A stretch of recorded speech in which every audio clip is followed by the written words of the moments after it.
All right, we're back. I hope you enjoyed your break. We're on our penultimate session, and it's my pleasure to introduce Dr. David Plante, who is an associate professor of psychiatry and sleep medicine at the University of Wisconsin-Madison, where he also serves as the medical director of the Wisconsin Institute for Sleep and Consciousness and the Wisconsin Sleep, and as the program director of the Clinical Sleep Medicine Fellowship.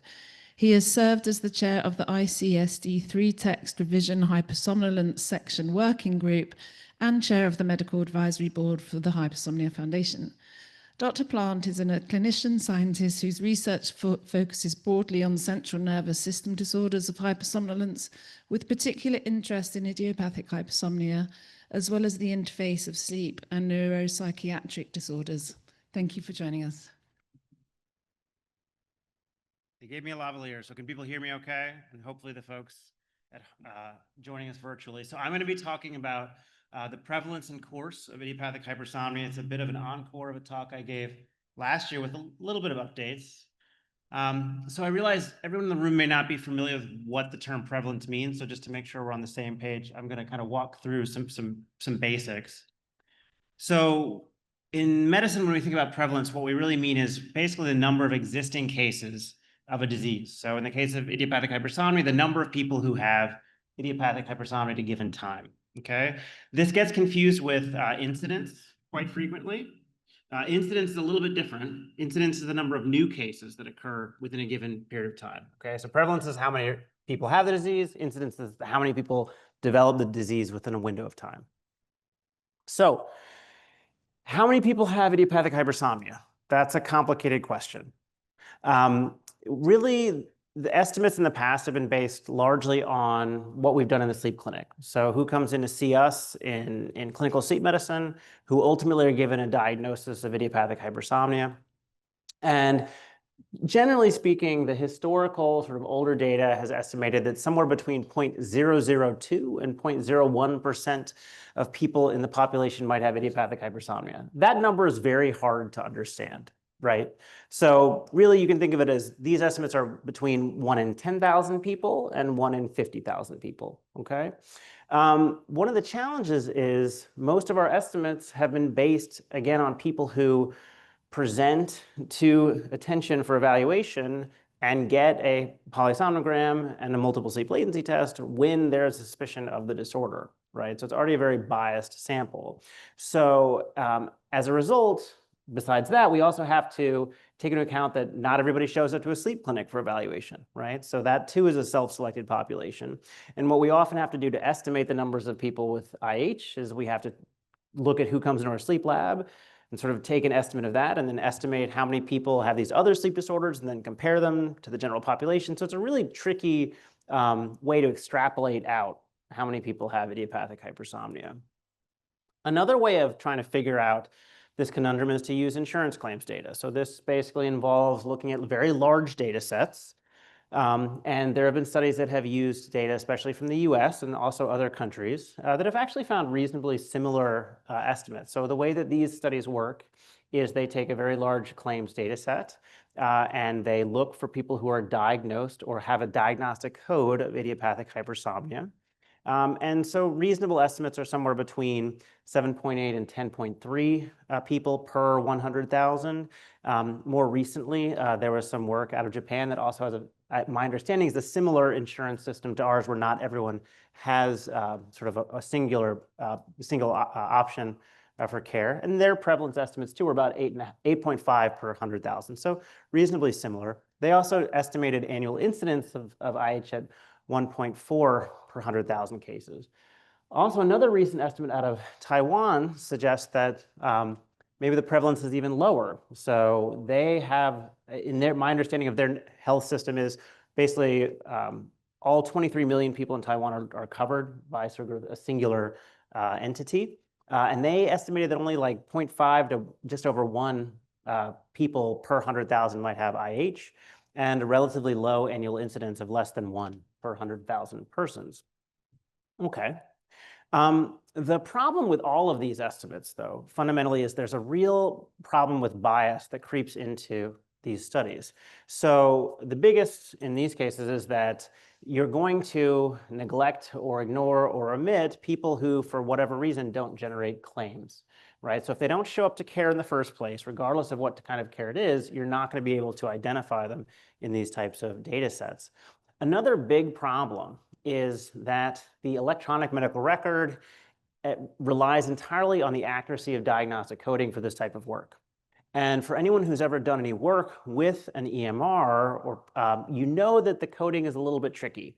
We're supposed to always try to do our best, right, to use the correct diagnostic code, but sometimes the diagnostic codes are in evolution. Sometimes people may use different diagnostic codes specifically so that their patients can access certain medications. There's lots of things that happen. And so it's a real challenge to know that you actually have a true case of idiopathic hypersomnia when you're doing this type of work. In addition, because you don't know what the results of testing may be, right? So if people have had a sleep study or had an MSLT, usually in these claims data sets, you can't actually see the numbers. You can only see at best that people had a study, okay? So we took a slightly different path to looking at this and trying to understand how many people might have idiopathic hypersomnia. And we looked at data from the Wisconsin Sleep Cohort Study. So this is the article that's published. It was published in 2004, Prevalence and Course of Idiopathic Hypersomnia in the Wisconsin Sleep Cohort Study. Short and sweet, right? So what is the Wisconsin Sleep Cohort Study? Can I see a quick show of hands for the people in the audience? Who's heard of the Wisconsin Sleep Cohort Study? Okay, so like half the room, great. For those of you who haven't heard of this, this is a really important study in sleep medicine. It was an epidemiologic study that started in the late 1980s. And what it was really designed to do was to understand sleep apnea. So the prevalence of sleep apnea, how many people have sleep apnea, and also its consequences. So it's been really, really important for the field in that sense. But really over time, the study itself has evolved more into a study of sleep health. Okay. What's really important about the study is that the initial sampling frame took advantage of the fact that the state of Wisconsin has lots of employees who work at lots of different jobs in lots of different ways, and it come from different socioeconomic strata, et cetera. And so the original sampling frame was basically all Wisconsin state employees. Okay. And then people were invited, recruited into the study. And then they were followed longitudinally over time, regardless of whether they stayed state employees or not. And the study's been running, again, continuously since the late 1980s. It's now become a bit of an aging cohort. So we're actually studying sleep health in aging currently. But one of the really amazing things about the Wisconsin Sleep Cohort Study is, especially earlier on in the cohort, they got both polysomnography in the lab. So many of these people have had multiple polysomnograms. And then also they had multiple sleep latency tests. So this is really the largest repository of MSLT data sort of in a general population-based study. So what we did in this particular investigation was we dove into the old data. We identified a total of 792 novel initial multiple sleep latency tests. We chose only the first one that people had so that we didn't bias ourselves or inflate the numbers. And then we sort of worked our way through an algorithm based on the clinical data that we had from the cohort study. So people had to have daytime sleepiness, right? We used the Epworth Sleepiness Scale to operationalize that.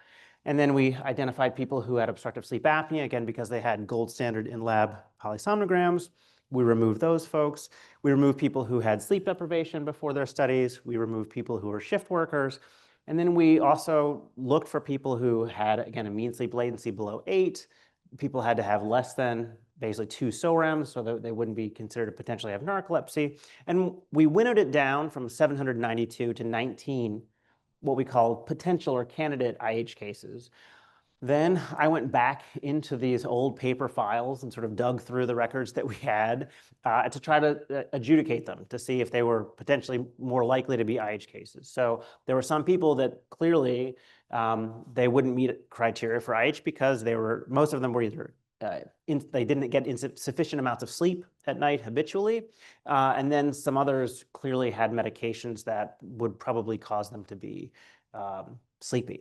So that winnowed us down to 12 total, what we call probable IH cases. So I apologize, this has a lot of data, but I'll just try to summarize it quickly. This basically breaks down the 12 IH cases versus the rest of the cohort. The main take-home points, I think, are pretty self-explanatory. Not surprisingly, the people who had IH were sleepier. than the rest of the cohort, right? We sort of self-selected that way. We also were able to look at HLA DQB10602 allele status. So that's a really wonderful thing too about the sleep cohort studies. We had those data. There was a statistical difference between the IH group and the rest of the cohort, but in the direction that actually there were fewer people who were HLA positive than the rest. So that decreases the likelihood, again, that these folks might have occult narcolepsy type 1 that we might otherwise miss. Also, not surprisingly, the IH folks, they complained of daytime sleepiness more commonly. They had greater fatigue as well. Okay, so all consistent with what you'd expect to see.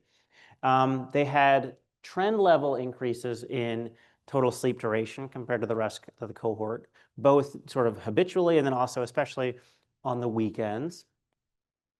And then also, when we looked at their overnight polysomnogram, sort of not surprisingly, these folks fell asleep faster than the rest of the cohort. And then also, they had lower apnea-hypopnea indices, which makes sense because we included people with sleep apnea.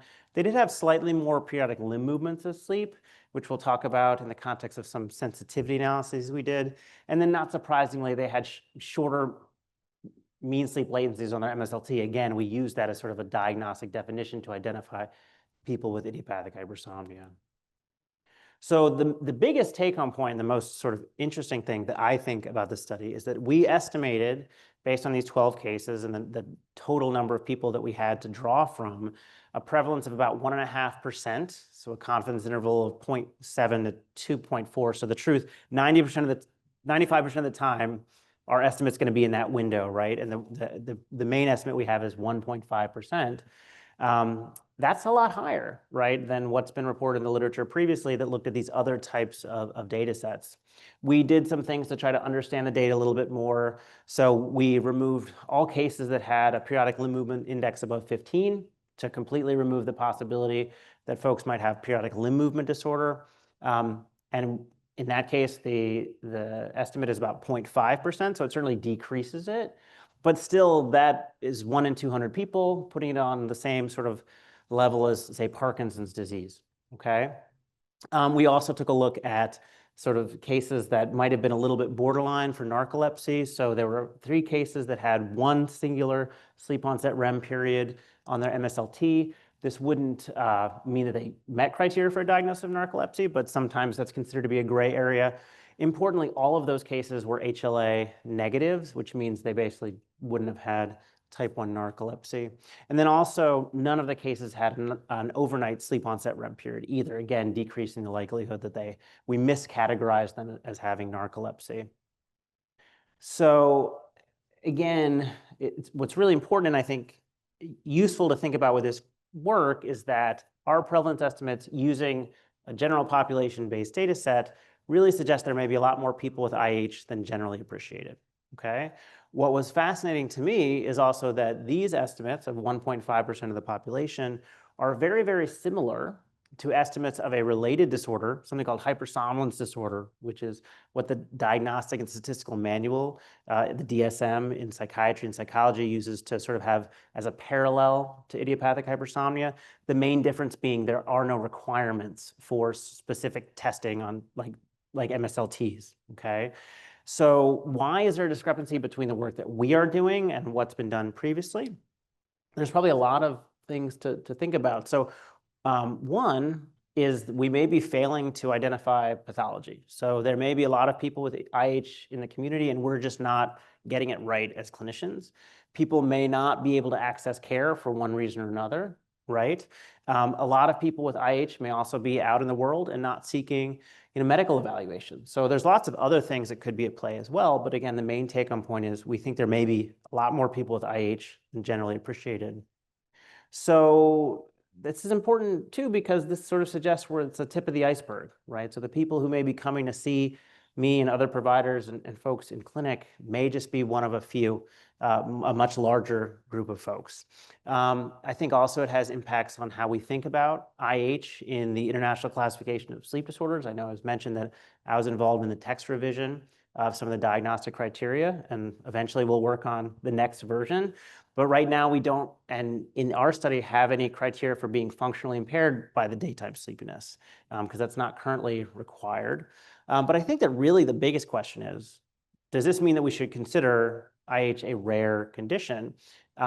Historical data would suggest yes, certainly, but more recent data suggests perhaps not, right? So when we think about whether something is rare or IH is rare or not, I think it's good to look back at the historical literature. And this was a quote from Diedrich Roth, who's sort of one of the initial pioneers in this particular space, both clinically and from a research standpoint. And what he said was, idiopathic hypersomnia is not a rare condition. During visits to other countries, I was able to verify it also occurs frequently elsewhere in the USA, Canada, and West Germany. So dating it a little bit, right, back when there was an East and a West Germany. So now I'm going to switch gears a little bit and talk about the course of idiopathic hypersomnia, now that we have talked about the prevalence. So this also harkens back to Diedrich Roth, and this is I apologize, there's a lot of words on the slide, but I think it's worth reading together. So after its onset, the disease usually develops for several months or sometimes 1 to 2 years. It then becomes stabilized, and practically every case remains stationary well into old age. So I, Diedrich Roth, have observed patients who have suffered continuously from this condition for 40 years. Sometimes the disease has a fluctuating course with periods of impairment and improvement. This has occurred in 16 of my patients. So in this small cohort, 9.6%. So in sum, the age and onset of the course of idiopathic hypersomnia are much the same as for idiopathic narcolepsy. So these were his initial observations. But I think it's important to look at the rest of the literature, right, to try to understand what may be happening. So there have been different case series that have looked at IH. So one case series that was very small, only 18 patients. Basically, they also compared them to some patients with narcolepsy and found that at least some patients with IH reported some slight improvement in symptoms over 5 years of time. A larger case series by Bassetti and Aldrich in 1997 followed people for a period of time. And interestingly, what they found was that 25% of their cohort had disappearance of daytime sleepiness or some kind of spontaneous resolution after at least a year or more. And then another larger cohort, again, relatively small overall, but still bigger than some of the others, basically found that 14% of their patients had spontaneous improvement from daytime sleepiness when they were followed up for around 4 years or so. Okay, so the literature suggests that some people can and do get better, even though the majority may have a chronic course. This is probably the best controlled study of people who have been seen in a sleep clinic and then followed longitudinally. So this was done, I believe, in Korea. And what they did was they took everyone who had PSG MSLTs, and then they were ascribed various diagnoses. So in this case, narcolepsy with cataplexy, narcolepsy without cataplexy, idiopathic hypersomnia, or what they termed subjective hypersomnolence. So these are people who had complaints of daytime sleepiness but did not meet PSG MSLT criteria for a diagnosis of narcolepsy or IH. And what they found is that it's good if you have subjective hypersomnolence. At least in this study, you have higher rates of remission, okay? That's the top blue line. If you have type 1 narcolepsy, basically there was no remission. And what they did was they called people periodically. They asked, how are you doing? How are your symptoms? And are you taking medication? So people taking medications were not included as being remitted, okay? And then what they found was that there was no difference between the folks who had idiopathic hypersomnia or narcolepsy without cataplexy in terms of their statistical remission rates. But the IH group had about a 33% remission rate over about 5+ years, okay? So again, it suggests that some people with IH can and do get better. We don't know who though, right? So we also were able to look at the course of idiopathic hypersomnia in a slightly different data set here in the Wisconsin State cohort. Again, non-clinical patients. So these are people out in the community who aren't seeking clinical care. So we had to make some decisions about how to define remission. That's tricky when you can't talk to people and say, well, really, how are you feeling? So the easiest thing for us to do was to use the Epworth Sleepiness Scale as basically a cut point to say like whether you were sleepy or not, right? So we used a cut point of 11, which is pretty typical. And we said if you drop below 11, then you've remitted. If you don't drop below 11, then you have not. And then also, we were able to go through, again, the case files for each potential remitted case and try to understand what might have happened, okay? What was really unique about the sleep cohort data, again, not just because it's a general population sample, it also spanned a very large window of time, so much larger than some of these other studies have, because, again, these people have been followed for much of their adult life. So we had about 12 years plus or minus 4.3 years in a lot of cases. And I'll kind of show you on the slides sort of what some of that data looks like. And then we even had multiple sleep latency test results that were repeated in some cases as well. So we could take a look at that as sort of a secondary outcome to understand what might happen in these cases over time. So we didn't have longitudinal data on all of our probable cases. So remember, we had 12 probable IH cases. 10 of them had longitudinal data. That means 2 of them just kind of had one incidence of participating in the sleep cohort study and then were lost to follow-up for whatever reason, which happens. This slide has lots of pretty colors and lines and things. So let me kind of orient you. The axis on the bottom is just time in years, right? So everyone was having their studies at slightly different times. The asterisk is the initial diagnostic MSLT that they had at that time, okay? So that's the sort of time span that they were sort of considered to be a case. And then the y-axis is the Epworth sleepiness score, at a given time. And each individual has a different color ascribed to them to try to follow it. And then the dotted lines also refer to HLA status, okay? So the dotted lines are HLA positive cases. So the main take-home point is there were 4 folks who met criteria for idiopathic hypersomnia whose Epworth dropped below 11, okay, over the longitudinal course that we could follow them. And so again, this suggests maybe 40% of folks had some kind of remission. We looked back into these cases to try to understand, well, why might they have gotten better?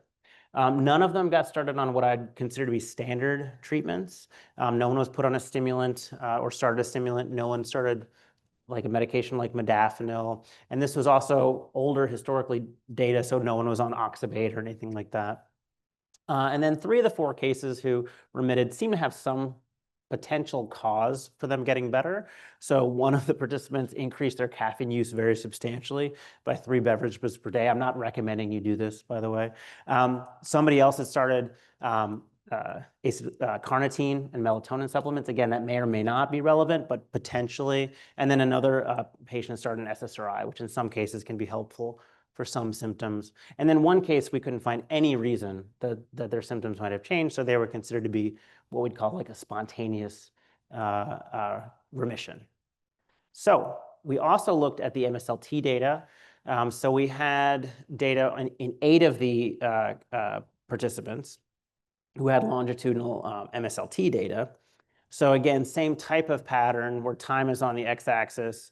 The star is where people were originally diagnosed, or at least for this study, diagnosed. And then we'd sort of follow them over the time.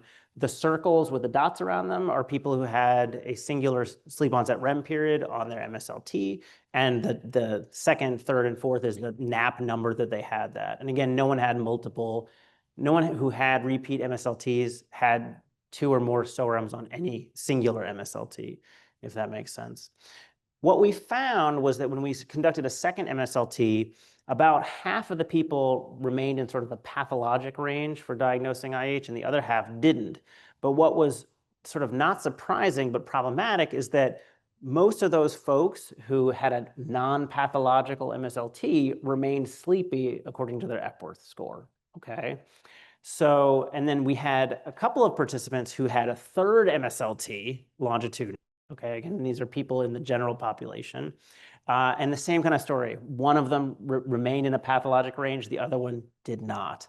But both of those folks remained sleepy according to their subjective report. So again, the MSLT doesn't track very well with clinical symptoms, which for those of us who take care of folks in this sphere is not all that surprising. So again, sort of summarizing, in the Wisconsin Sleep Cohort study, we found that about 40% of people who have IH may have some significant symptomatic remission of excessive daytime sleepiness in a general population data set. Why people get better is not entirely clear. That's one of the big limits of epidemiologic data, right? And then at least one case, or 10% or so, was a spontaneous remission.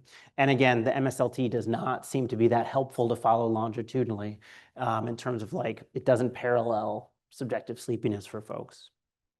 So why do we care about this? Why is this important? I mean, I think this is something that I try to remind patients when I see them, is that, you know, IH can and does get better for many people. Not everyone. For most people, it is a chronic condition, but there are cases where it can improve and sometimes remit.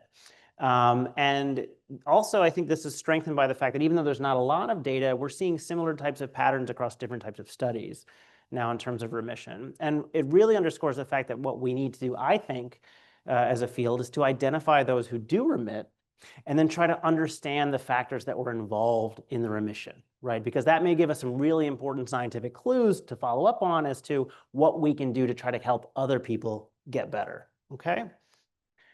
So again, besides that, I think we have to think about whether we should consider IH a permanent disorder, since some people may get better.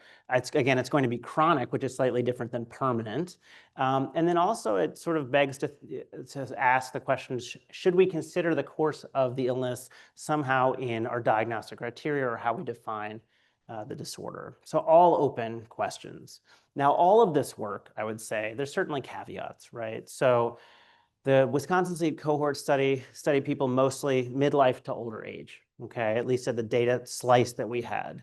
So we're not able to make a lot of comments about really an important time in people's development, which is sort of like when they're young adults, because that's when symptoms oftentimes begin to flourish, right?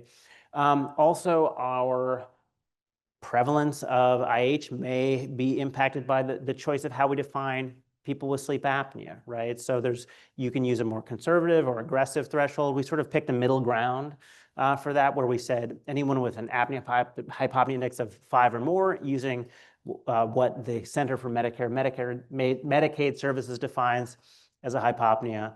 But certainly there might be people with subtle sleep disorder breathing who, you know, may or may not affect our prevalence estimate. The other thing is, the Wisconsin Sleep Cohort study is as close as we've got to a general population data set with MSLT data, okay? It's not a perfect general population because these are people who were working at the time of the sampling frame. So now they were followed whether they became unemployed later or left the state system, but it's not perfectly generalizable to the population. But it's right now as close as we're probably going to get in the near future.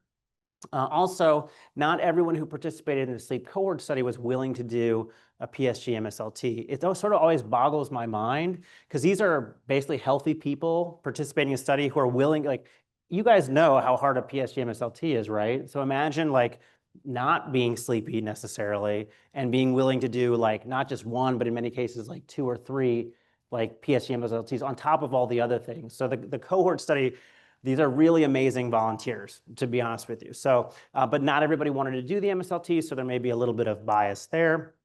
None of the IH cases that we identified had long sleep duration. So again, we have to keep that in mind when we're estimating the prevalence in the future. And then also, we didn't have other measures that would, in hindsight is always 2020. If I could go back in a time machine and start giving other indices of like sleep inertia and these other really important variables, brain fog, et cetera, we would have tried to get it, but we couldn't, right? The data is 20 years old, so we do the best that we can.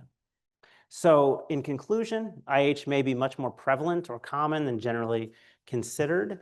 There are, I suspect, sizable numbers of people who have IH who are not identified or do not seek care for whatever reason. There may be a lot of them.